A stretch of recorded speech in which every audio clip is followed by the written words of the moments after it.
Okay, so my first vendor that I chose was the HT Coutts library, and the more specific product that I chose was the Canadians Children's Book Center.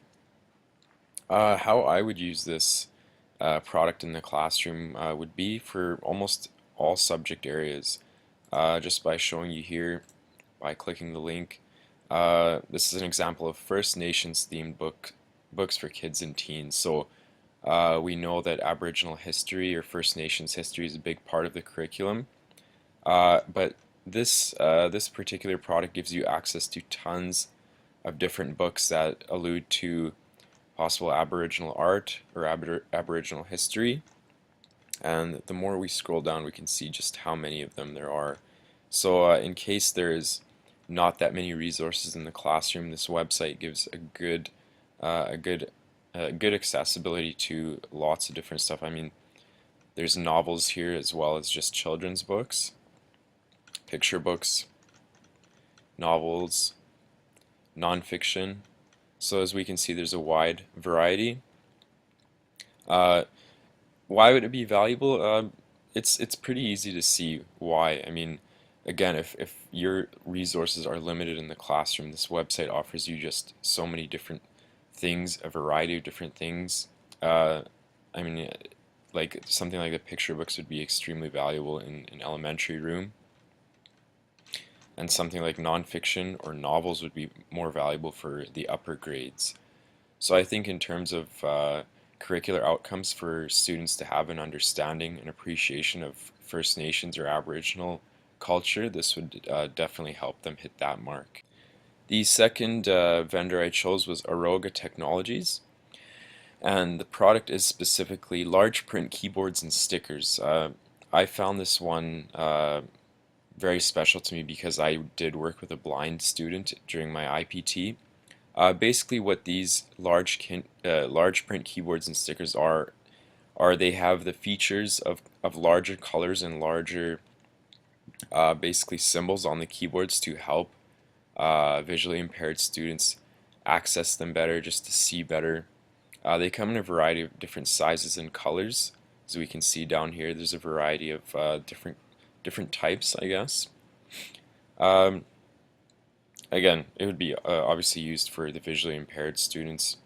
It would be extremely valuable because I can only imagine how difficult it is for visually impaired students to just keep up with the rest of the class or just learn the simplest things due to their disability. The next vendor I chose was the ORC, or better known as the Online Reference Center.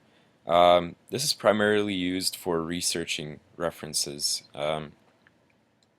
This can be used in the classroom for so many things aside from just helping teach subject matter. Again, it's primarily used as a research source.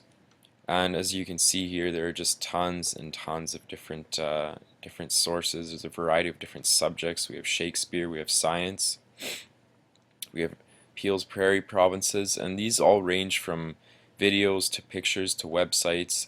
So one can see how it can be valuable in the classroom. It applies basically to every curricular outcome in some form or to some extent, and it gives students more variety and accessibility than to say what they just have in the classroom.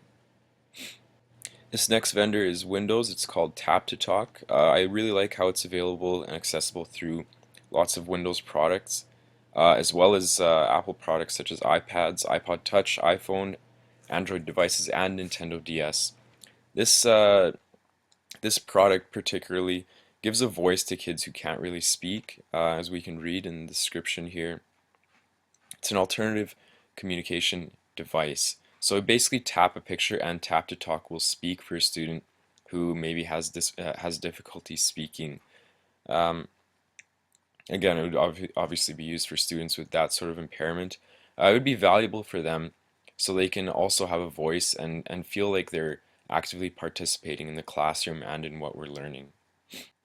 The last vendor I chose is HP, and this particular product is called the iCommunicator, and it's basically for students who are hearing impaired. So the iCommunicator here, as we can see, it translates speech to text, speech text to video sign language or speech text to computer generated voice. So it gives, I feel, more features than, say, like the generic speech to text device.